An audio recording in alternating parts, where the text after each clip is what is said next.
Times news channel देखे आप सभी दर्शकों का बहुत बहुत स्वागत है। मैं हूं रमनदीप कौर। इस वक्त की बड़ी खबर आ रही है प्रयागराज से। क्या है पूरा मामला, देखने के लिए बने रहिए हमारे साथ। संगम नगरी प्रयागराज राजधानी लखनऊ के लेवाना होटल में हुए अग्निकांड में 4 लोग की मौत हो गई है और दर्जनों झुलस गए हैं। इस घटना को गंभीरता से लेते हुए सीएम योगी आदित्यनाथ ने बेहद सख्त रुख अपनाया है। सीएम योगी के आदित्यनाथ ने होटल, अस्पतालों और बहुमंजिला इमारतों के फायर सिस्टम को जांचने के निर्देश दिए हैं। सीएम के आदेश पर यूपी के सभी जिलों में अग्निशमन विभाग की ओर से होटलों और अस्पतालों की चेकिंग कराई जा रही है। संगम नगरी प्रयागराज में भी डीएम संजय खत्री ने निर्देश पर राजस्व, पुलिस और अग्निशमन विभाग की 4 टीमें गठित की गई हैं। चारों टीमों ने शहर के लगभग 1 दर्जन होटलों में फायर सिस्टम को लेकर सघन चेकिंग अभियान चलाया है। सीएफओ डॉक्टर राजीव कुमार पांडे की अगुवाई में चलाई गई इस अभियान में होटल अग्निशमन उपकरणों की जांच परखा जा रहा है। वहीं खुद मौके पर पहुंचे डॉक्टर राजीव कुमार पांडे सीएफओ प्रयागराज ने उपकरणों की जाँच की। जगह जगह पे होटलों की जाँच हो रही है। अब तक 12 होटल की जाँच की जा चुकी है। हम इस समय गैलेक्सी होटल का निरीक्षण कर रहे हैं। यहाँ पर जितने सिस्टम है, sprinkler system, hydrant system, fire extinguisher system, सभी की हम बारी बारी से जांच कर रहे हैं। सभी सिस्टम यहाँ पर अपग्रेड हैं, कोई दिक्कत की बात नहीं। यहाँ के कर्मचारी भी प्रशिक्षित हैं, सेफ्टी ऑफिसर भी यहाँ पे हैं, तो यहाँ पे सारे सिस्टम अपडेट हैं। अब तक 12 होटलों की जाँच हो चुकी है और ये अभियान हमारा 1 सप्ताह चलेगा। जिलाधिकारी महोदय के निर्देशन में जो है 1 सप्ताह का अभियान बनाया गया है, जिसमें हमारे राजस्व के अधिकारी, पुलिस अधिकारी और अग्निशमन के अधिकारी रहेंगे और 1 सप्ताह जो है हम लोग हॉस्पिटलों की और होटलों की जांच करते रहेंगे। ट्रेनिंग भी दी जाएगी कर्मचारियों को? हाँ, कर्मचारियों को उसके बाद ट्रेनिंग दी जाएगी। अग्नि सचेतक योजना के तहत 3-3 दिन का इनको प्रशिक्षण दिया जाएगा प्रत्येक होटल के, प्रत्येक हॉस्पिटल के। और हमने अब तक जो है अग्नि सचेतक योजना के तहत जो है 2300 जनपद में लोगों को प्रशिक्षण दे दिया है। प्रत्येक ब्लॉक में 100-100 लोगों को प्रशिक्षण दिया है। कुल 2300 हमारे प्रशिक्षण प्राप्त कर चुके हैं। अब हम सिटी में जो है hospital, hotel, guest house, restaurant, high rising building के लोगों को प्रशिक्षण देंगे। संगम नगरी प्रयागराज में तेज बहादुर सप्रू अस्पताल में कुष्ठ रोग विभाग में कार्यरत करोड़पति स्वीपर धीरज की देर रात मौत हो गई है। अपनी मौत के बाद धीरज लगातार चर्चाओं बना हुआ। धीरज की मौत ट्यूबरक्लोसिस यानी टीबी की बीमारी के चलते हुई है। उसकी चर्चा उसके करोड़पति होने को लेकर हुई थी। उसके बैंक खाते में करोड़ों रुपए होने के बाद भी सही इलाज ना कराने को लेकर ये तरह तरह की चर्चाएं हो रही है। करोड़पति स्वीपर धीरज की मौत के बाद अब घर में 80 साल की माँ और एक अविवाहिता बहन बची है जो रो रो के बुरा हाल है। हुआ था और क्या दिक्कत थी? धीरज की 2-3 दिन से जो है वही सांस वाली प्रॉब्लम होने लगी थी उसको ऑक्सीजन की सख्त ज़रूरत थी। तो पिताजी हमारे लेके गए सारन में जिस दिन तबीयत उनकी ख़राब हुई, तो वहाँ पे ऑक्सीजन उनको लगा। तबीयत को आराम था उनकी काफ़ी, तो मैक्सिमम 1 घंटा 1.5 घंटा वहाँ पे वो एडमिट थे। उसके बाद वो वहाँ पे मास्क वाक अपना हटाने लगे, क्योंकि माता जी उनकी नहीं थी तो उनका मन नहीं लग रहा था वहाँ पे। और माता जी से कहा गया था कि आप चले जाइएगा, तो माता जी ने साफ कह दिया कि वो मर जाए, हमको कोई मतलब नहीं। तो हम लोग भी भाई, पिताजी ने हमारे कहा जितना पैसा लगेगा हम लगाने के लिए तैयार हैं। उसके पास पैसा नहीं था क्या? पैसा था लेकिन वो देना नहीं चाह रही थी। उल्टा पापा ने हेल्प किया तो पिताजी को हमारे कहते हैं कि पैसे के चक्कर में आप लोग लगे थे। पैसे के लगे बात पूरा मोहल्ला। उसके पास अकाउंट में पैसा बहुत था जो है, लेकिन वो निकालता नहीं था। पैसे तो थे, अब नहीं निकालता, वो उसकी प्रॉब्लम है। हम लोग ज़्यादा कुमार नाम था उसका और वो पिछले 8 सालों से नौकरी कर रहा था अपने मृतक आश्रित कोटे से। उसके फादर भी डीएलओ ऑफिस में हमारे प्रयागराज सीएमओ साहब के अंतर्गत आता है। डिस्ट्रिक्ट लेप्रोसी ऑफिसर में हूँ, तो उनके अंतर्गत वो स्वीपर कम चौकीदार के रूप में अपने पिताजी के मौत के उपरांत उसको जगह मिली थी। प्रयागराज जहां जन्माष्टमी के दिन शिवपाल सिंह यादव ने यदुवंशियों के नाम एक चिट्ठी जारी कर उसमें उन्होंने गीता के उद्देश्य का जिक्र करते हुए कंस का भी जिक्र किया गया था। उन्होंने चिट्ठी में लिखा था कि जब कोई कंस अपने पिता को छल बल से अपमानित पद से हटाकर अनधिकृत से अधिपत्य स्थापित करता है, तो धर्म की रक्षा के लिए माँ यशोदा के लाल ग्वालों की सखा योगेश्वर श्री कृष्ण अवश्य अवतार लेते हैं। वे अपनी योग माया से अत्याचारियों को दंड देकर धर्म की स्थापना करते हैं। बता दें, इस चिट्ठी में कहीं भी अखिलेश यादव का नाम तो नहीं लिया गया, लेकिन सपा प्रमुख और उनके पिता मुलायम सिंह यादव के बीच जो कुछ हुआ वे किसी से छुपा नहीं है। ऐसे में अब में डिप्टी सीएम ने कहा था इस पूरे मामले पर, ये अंदर की बात है, यादव हमारे साथ है। तो वहीं सपा नेता संदीप यादव ने इस पर पलटवार किया। क्या कुछ कहा है, आइए सुनाते हैं दोनों ने।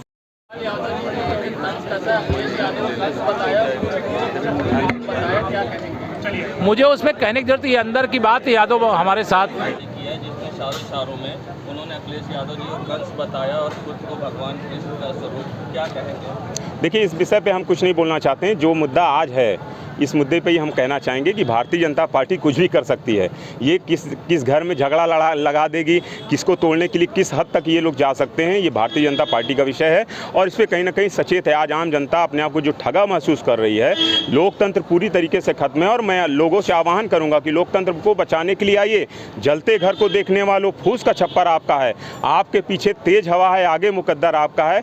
मेरे कत्ल पे आप चुप रहे हैं, आपका नंबर अब आया, अगला नंबर आपका है। तो केशव प्रसाद मौर्य ने कहा अंदर की बात है, यादव हमारे साथ है। नहीं, ये हम कहते हैं ना कि ये कोई अंदर की बात नहीं है। यादव देखिए खुलेआम समाजवादी पार्टी के साथ है, यही खटक रहा है केशव मौर्य जी को। ये केशव मौर्य जी को कहीं ना कहीं ये खटक रहा है कि यादव समाजवादी पार्टी के साथ क्यों खड़ा है। संगम नगरी प्रयागराज के सिविल लाइन बस स्टैंड पर 2 युवक के मारपीट का वीडियो सोशल मीडिया पर वायरल हुआ था, जिसके बाद पुलिस ने अब इस पे खंडन किया है। साथ ही पुलिस का कहना है ये वीडियो फरवरी का है और इस पे कार्रवाई हो चुकी है। ऐसे में जहां टैक्सी चालक का कहना है कि उसकी गाड़ी अखबार में चलती है और उसको अवैध वसूली के लिए पैसे मांगे गए थे, जब उसने मना करके शिकायत की गई तो यहाँ पर उसके साथ ये वीडियो के तहत फंसाने की कोशिश की जा रही है। क्या कुछ कहा टैक्सी मालिक मोहम्मद शरीफ का, आइए सुनाते हैं किस तरह से फंसाने की हो रही साजिश। बहुत पुरानी वीडियो है और मैं वहाँ पर चाय की दुकान पे बैठा था, चाय पी रहा था, सुबह के पहर पेपर उतरवा के गाड़ी से मेरे, और मुझे कोई जानकारी नहीं इस वीडियो के बारे में। पुरानी वीडियो, मुझे बदनाम करने के लिए इस वीडियो को चलाया गया। मेरा अखबार का काम है, times of India, the Hindu, Hindustan times में, सहारा में मेरी गाड़ी चलती है, जो कि मुझको मैंने एक एप्लीकेशन दिया था अवैध गुंडा टैक्स वसूली का, उसमें रिपोर्ट लगवा दी गई, मेरे कुछ कार्रवाई की नहीं गई। उसमें लोग मुझको बदनाम करने के लिए मेरे खिलाफ़ जो है इस तरीके से साजिश रची गई। हमसे जो है कि यहाँ अखबार की गाड़ी आप चलवाएंगे और चलेगी, आपकी अखबार ले आती है, लखनऊ से ले जाती है, तो अगर आपको चलवाना है तो आपको पैसा देना है। यहाँ पर हमने नहीं दिया, इसलिए मेरे खिलाफ़ जो है इस तरीके की साजिश रची गई है और मुझे कोई जानकारी नहीं इस वीडियो के बारे में। क्या नाम है? मोहम्मद शरीफ मेरा नाम। प्रयागराज जहां बाढ़ का पानी हटने के बाद नगर निगम के द्वारा सफाई अभियान चालू किया गया है, तो ऐसे में अब स्वास्थ्य विभाग ने कमर कसी है, तो स्वास्थ्य विभाग के द्वारा एंटी लार्वा का छिड़काव किया जा रहा है।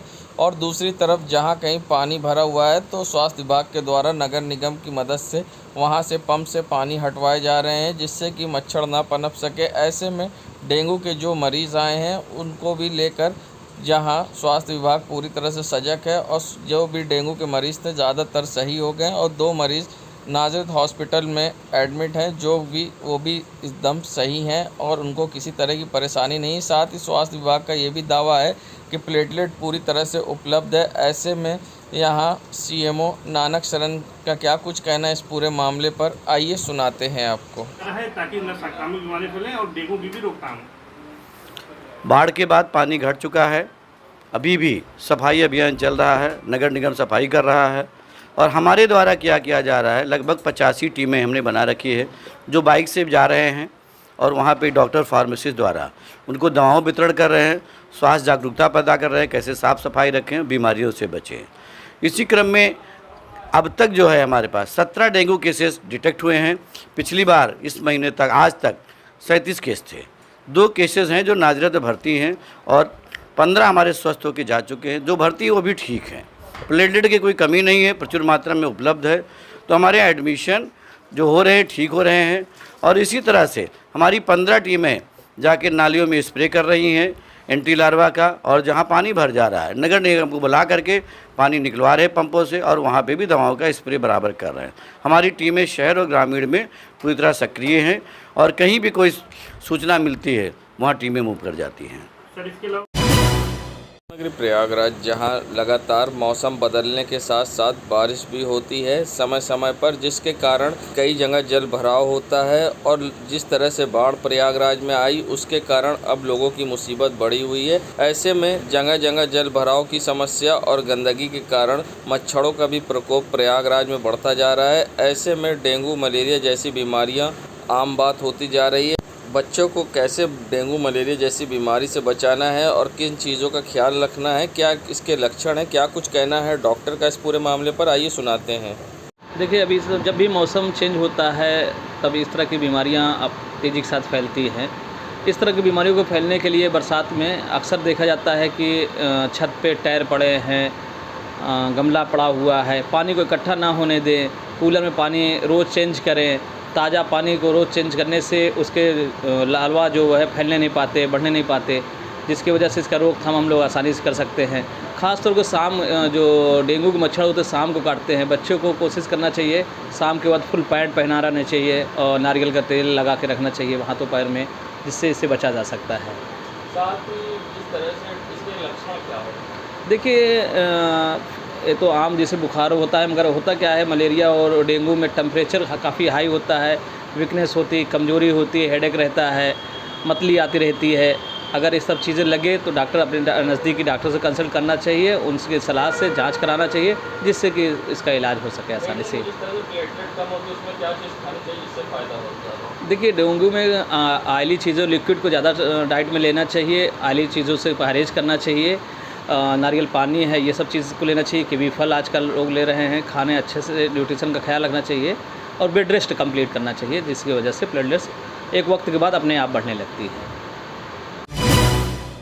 संगम नगरी प्रयागराज कोरोना के मामले कम होने के बाद अब संविदा जांच करने वाले लैब टेक्नीशियन की छुट्टी की जा रही, जिस पर कुछ लोगों ने आज सीएमओ दफ्तर पर नाराज़गी कर प्रदर्शन किया, जिसके बाद निकाले गए कर्मचारियों का आरोप है कि भेदभाव किया गया, जिस पर इस पूरे मामले पर सीएमओ नानक शरण का कहना है कि कोविड के मामले कम होने के बाद कर्मचारियों की संख्या कम की जा रही है। इसके तहत संविदा पर रखे गए कर्मचारियों की छंटनी की जा रही। धीरे धीरे संविदा के सभी कर्मचारी को हटाया जाना है। मोबाइल वैन को पहले ही ख़त्म किया जा चुका है, अब सिर्फ सरकारी सेंटर पर टेस्टिंग होगी। ऐसे में क्या कुछ कहना है सीएमओ नानक शरण का, आइए सुनाते हैं। ये ऐसा है कि कोरोना केसेस घट रहे हैं, पूरे देश प्रदेश में घटते जा रहे हैं और हमें 1 अप्रैल से जो गाड़ियां मिलती थी वो भी गाड़ियां बंद हो चुकी हैं। धीरे धीरे ये जो हमारे लैब टेक्नीशियन, लैब असिस्टेंट, उनके द्वारा कार्य कराया जाएगा, तो धीरे धीरे स्टेप बाय स्टेप धीरे धीरे हम सबको समाप्त कर देंगे और जो हमारे मेन सेंटर्स पे लगे हुए हैं, जो मेडिकल कॉलेज में, वही रखेंगे, क्योंकि ना मेरे पास गाड़ियाँ हैं और उसी तरह जितना ये सैंपल करते हैं, सैंपलिंग भी कम हो रही है, उस आधार पे प्रत्येक को 100 सैंपल पर दिन करना है। तो अगर महीने में वो 3000 सैंपल नहीं कर पा रहे हैं या ज़रूरत नहीं है, तो ऐसे लेकर धीरे धीरे सभी को बैठाल दिया जाएगा और जब भी कोई प्राथमिकता निकलेगी किसी द्वारा, इनको प्रायोरिटी के आधार पे, अनुभव के आधार पे इनको हम पुनः रख लेंगे। संगम नगरी प्रयागराज में जहां दिल्ली के ताल कटोरा स्टेडियम में Divya president cup karate national प्रतियोगिता संपन्न हुई, वहीं हर राज्य से खिलाड़ियों ने इसमें भाग लिया। वहीं Divya president cup karate national championship में प्रयागराज के खिलाड़ियों ने शानदार प्रदर्शन कर प्रयागराज के खाते में 10 स्वर्ण, 6 रजत, 12 कांस्य यानी कुल 28 पदक हासिल किया। साथ ही प्रयागराज उत्तर प्रदेश में पदक तालिका के तीसरे स्थान पर रही। ऐसे में खिलाड़ियों का क्या कहना है, किस तरह से उन्होंने प्रयागराज का नाम रोशन किया? पार्टिसिपेट किया था हर एज कैटेगरी में और जिसमें 10 गोल्ड मेडल हम लोग ने प्राप्त किए हैं। इसमें 12 ब्रॉन्ज है और 6 सिल्वर हैं, जिसमें हमारी टीम ने इन 10 गोल्ड मेडल्स के उस पे अंतर्गत पे आपके 3rd प्लेस प्राप्त की है। इसमें हमारा जो टीम है इस बार जो 24 की थी, जिसमें हम लोग 3rd प्लेस लेकर आए हैं, वो इस बार बड़ी टीम हम लोग लेकर जाएंगे ताकि हम लोग 1st प्लेस के लिए पूरी मेहनत कर सकें। हाँ, देखिए, राजस्थान की जो टीम थी जो कि वहाँ पर 1st प्लेस पे आई है, उनके कम से कम 150 से 200 उनके पार्टिसिपेंट्स थे और एमपी की टीम थी उसमें 70 से 80 पार्टिसिपेंट्स थे।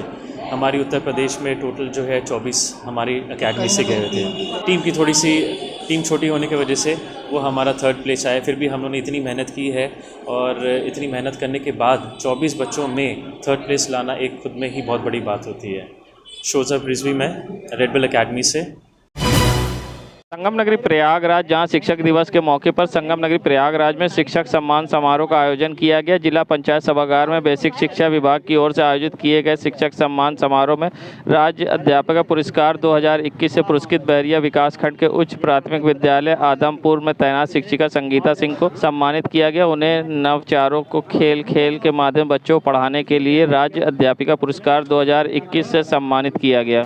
प्रयागराज में बेसिक शिक्षा विभाग की तरफ से हर विकासखंड से 5-5 शिक्षकों को हमने सम्मानित किया है। राज्य पुरस्कार से हमारी एक अध्यापिका सम्मानित हुई हैं, उनको हमने सम्मानित किया है। माध्यमिक शिक्षा विभाग से भी हमारे 3 शिक्षक रहे हैं, उनको हमने इस मंच के माध्यम से सम्मानित किया है।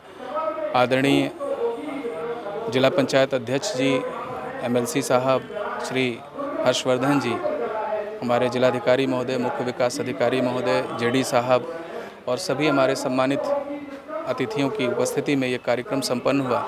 हम लोगों ने एक प्रक्रिया बनाई थी जिसमें हम लोगों ने गूगल फॉर्म भरवाया था, ऑनलाइन आवेदन लिए, उसकी स्क्रीनिंग कमेटी से सॉर्टिंग कराई, एक पैनल बना के इसका निष्पक्ष रूप से इसका मूल्यांकन कराया है और हर विकासखंड से 5-5 का चयन कराया है, जिसमें 21 शिक्षकों को हम मंच पे सम्मानित कर रहे हैं। इसके अलावा हम हर विकासखंड से एक ARP यानी कुल 21 ARP को सम्मानित कर रहे हैं। कस्तूरबा गांधी आवासीय बालिका विद्यालय कौड़िहार की वार्डन को हम सम्मानित कर रहे हैं। हमारे एक DC को हम सम्मानित कर रहे हैं, एक ABSA कौड़िहार के, उनको हम सम्मानित कर रहे हैं। और आज शिक्षक दिवस के माध्यम से जो हमारे शिक्षक हैं, जिन्होंने बड़ा महत्वपूर्ण कार्य करके हमारे विभाग को एक नई दिशा दी है, विभाग की छवि को बढ़ाने में अच्छा योगदान दिया है, उनको हम इस कार्यक्रम के माध्यम से सम्मानित करते हुए स्वयं गौरवान्वित हो रहे हैं। और किस तरह से आपने शिक्षा दी और क्या उद्देश्य रहा कि आज आपको ये गौरव मिला है, ये सम्मान मिला है? आज शिक्षक दिवस के अवसर पर मुझे राज्य शिक्षक सम्मान से सम्मानित किया गया है। ये मेरे लिए बहुत गौरव का विषय है। आज मुझे जो पुरस्कार मिला है, मैं समझती हूँ कि ये मेरे बच्चों का पुरस्कार है। अगर मैं बच्चों के साथ ऐसा नहीं करती तो शायद आज ये पुरस्कार नहीं मिलता। सबसे पहले बच्चों के साथ मेरा एक भयमुक्त वातावरण मैं उत्पन्न करती थी कि बच्चे निडर होकर मेरे साथ अपनी बातों को शेयर कर सकें और जो उनकी दिक्कतें हैं उसको कह सकें, और जो भी उनको परेशानियां हों वो हमसे पूछें, बार बार पूछें और पढ़ें। बच्चों को मैं दीक्षा ऐप द्वारा और लैपटॉप घर से ले जाती थी और बच्चों को YouTube द्वारा नई नई चीज़ें डाउनलोड कर कर बच्चों को सिखाती थी। आज कितना गौरवान्वित महसूस कर रही हैं जब आपको पुरस्कार मिला है? आज तो मेरे लिए बहुत ही हर्ष का विषय है और मैं अपने सर को भी धन्यवाद देती हूँ कि मैं आपके सानिध्य में अध्यापिका हूँ। दूसरे शिक्षकों को क्या कहेंगी जो शिक्षक और भी पढ़ा रहे हैं, वो भी इस तरह से? मैं यही कहूँगी कि बच्चों के लिए एक ऐसा माहौल आप पैदा करिए कि वो आपके साथ एकदम मित्रवत व्यवहार करें और भयमुक्त होकर आपसे कोई चीज़ पूछ लें और वो अच्छी पढ़ाई करें। उनको नए नए नवाचार द्वारा, खेल द्वारा आप उनको पढ़ाइए। खेल भी द्वारा भी हम बच्चों को मैं एक अपने ब्लॉक की खेल अध्यापिका भी हूँ, ब्लॉक व्यायाम शिक्षक के साथ साथ गाइड कैप्टन भी हूँ, तो मैं इन सब चीज़ों का मिला जुला रूप अपने शिक्षण कार्य में प्रयोग करती हूँ। जी, यही आप मान लीजिए कि हो सकता है यही मेरा उपलब्धि रही हो। Thank you sir. संगम नगरी प्रयागराज में जहां आज शिक्षक दिवस पर आर कन्या इंटर कॉलेज में आज कार्यक्रम का आयोजन किया गया, जिसमें छात्र सभा के MLC शामिल हुए और यहां पर टीचरों ने आज यहां पर शिक्षक दिवस पर कई कार्यक्रम किए गए और साथ ही यहां पर टीचरों को MLC छात्र सभा द्वारा सम्मानित भी किया गया। इस मौके पर टीचरों संग कई लोग कार्यक्रम में शामिल हुए और जहां पर टीचरों को सम्मानित कर हौसला अफजाई की गई। टीचर्स डे पर आज आर कन्या इंटर कॉलेज में ये कार्यक्रम का आयोजन किया गया। इस मौके पे क्या कुछ कहना था MLC सुरेश त्रिपाठी का, आइए सुनाते हैं आपको। आज शिक्षक दिवस के मौके पर क्या कहना चाहेंगे आप शिक्षकों को? देखिए, ये बड़ी गर्व की बात है कि हिंदुस्तान के पूर्व राष्ट्रपति डॉक्टर सर्वपल्ली राधाकृष्णन जी ने अपना जन्मदिन शिक्षक दिवस के रूप में मनाने का अपने समर्थकों से आग्रह किया और उनके समर्थकों ने शिक्षक दिवस उनके जन्म दिवस के रूप में मनाया। शिक्षक राष्ट्र निर्माता है। आज जहाँ भी है, राष्ट्र का निर्माण सिर्फ शिक्षक करता है, इसलिए कि हमारी पाठशालाओं में, हमारे विद्यालयों में राष्ट्र की भावी पीढ़ी शिक्षा ग्रहण कर रही है, संस्कार उसको दिए जा रहे हैं। शिक्षकों के इस काम के लिए, नेक काम के लिए हार्दिक बधाई देता हूं और शिक्षकों का बहुत बड़ा योगदान इस देश के या किसी भी देश के विकास में होता है, इसलिए कि शिक्षा ही सबसे सर्वोपरि है। डॉक्टर अमर सिंह शास्त्री जो नोबेल पुरस्कार विजेता थे, उन्होंने कहा था, अपने थीसिस में लिखा है कि किसी भी राष्ट्र की आर्थिक विपन्नता तब दूर होगी जब राष्ट्र के सभी व्यक्ति शिक्षित होंगे, पढ़े लिखेंगे, स्वरोजगार करेंगे, नौकरी पाएंगे, तभी राष्ट्र की उन्नति हो सकती है और तभी गरीबी मिट सकती है। उत्कृष्ट कार्य करने वाले शिक्षकों को अभी आपने सम्मानित किया, जी। उन शिक्षकों के लिए क्या कहना चाहेंगे जिन्होंने आज पुरस्कार प्राप्त किया? जी, वो शिक्षक बधाई के पात्र हैं जिन्होंने पुरस्कार प्राप्त किया है, और जो पुरस्कार नहीं प्राप्त कर पाए हैं वो भविष्य में भी उत्कृष्ट कार्य करेंगे, मुझे पूरा विश्वास है। और आगे अगले वर्ष में वो पुरस्कार ग्रहण करेंगे। उन्हें बधाई देता हूँ, धन्यवाद ज्ञापित करता हूँ। देश दुनिया की खबरों के लिए world media times news channel को सब्सक्राइब करें।